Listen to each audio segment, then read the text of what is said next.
I would love you guys to introduce yourself. Thank you for joining me, and tell your listeners what you do, why you're here. Yeah, my name's Charlotte Dos Remedios. I'm an outreach officer for museums, prisons and workplaces at the Holocaust Memorial Day Trust. And I'm Julia Marcuson. I'm Head of Development with the Holocaust Memorial Day Trust. And we're the national charity which has been tasked with organising and supporting Holocaust Memorial Day. And in our day-to-day roles, we're essentially supporting organisations and helping direct them in how they mark Holocaust Memorial Day, which is on the 27th of January every year. And the 27th of January is the date that Auschwitz was liberated, about 79 years ago. It will be the 80th anniversary in 2025. Holocaust Memorial Day is we remember the 6 million Jews that were murdered during the Holocaust, and we also remember those that were murdered in genocides in Darfur, Cambodia, Rwanda, Bosnia. Well, before we talk about this, please could you tell everyone what Holocaust Memorial Day is? Yeah, so it's the day for remembering the genocides that Julia just mentioned, and people can get involved on a real spectrum of activities.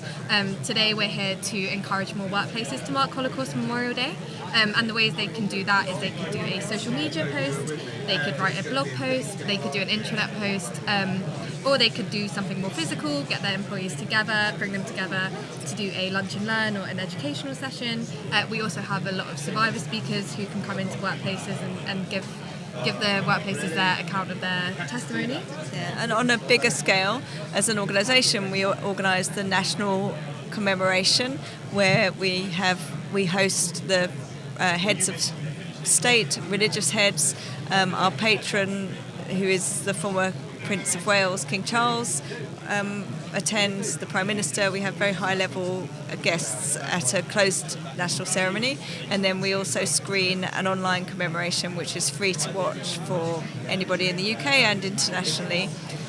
We provide support for a range of organisations. Last year, 4,500 different organisations marked Holocaust Memorial Day, and that ranged from prisons to schools to universities to museums and cinemas to workplaces to local authorities to sports clubs. Huge range. Holocaust Memorial Day is for everyone of all faiths, all backgrounds and all ages. Well, that's what I was about to ask you. You mentioned that to me earlier. I'd love you to emphasise that point, but what is it that you're aiming to do? Are you aiming to, I presume all of it, but educate, inform, educate? Who's your audience? Our audience, we're government-funded charity, although we're always seeking more funds. We aim to educate about the Holocaust and recent genocides. We also aim to raise awareness through campaigning, and we support by providing high-quality educational material and resources and signposting to other organisations who are providing information. We mark certain key dates during the year that are relevant, for example.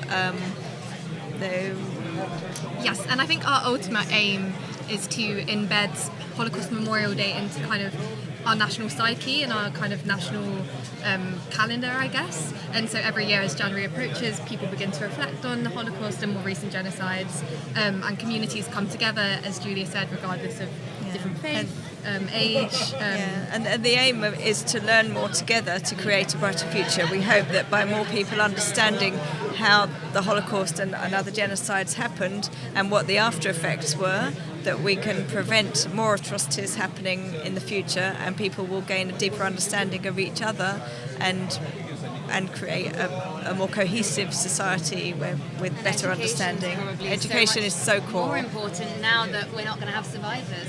Yes, around to tell their stories. Part of our work is looking at future-proofing Holocaust education. And what does that look like?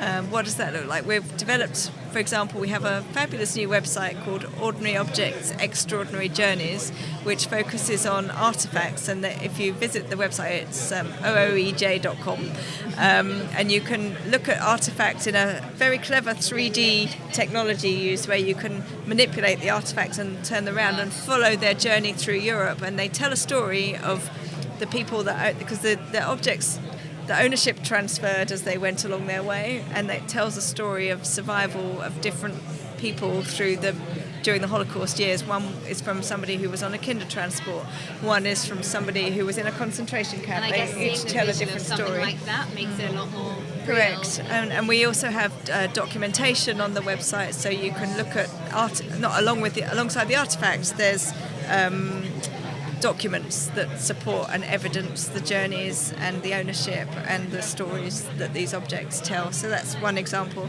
We also have memorial pages on our website where people can not only look and see the stories of people who were murdered, but also can create in memory of any family members they may have that they want to create a lasting memorial to, especially important when there were no funerals and there were no tangible place to remember loved ones.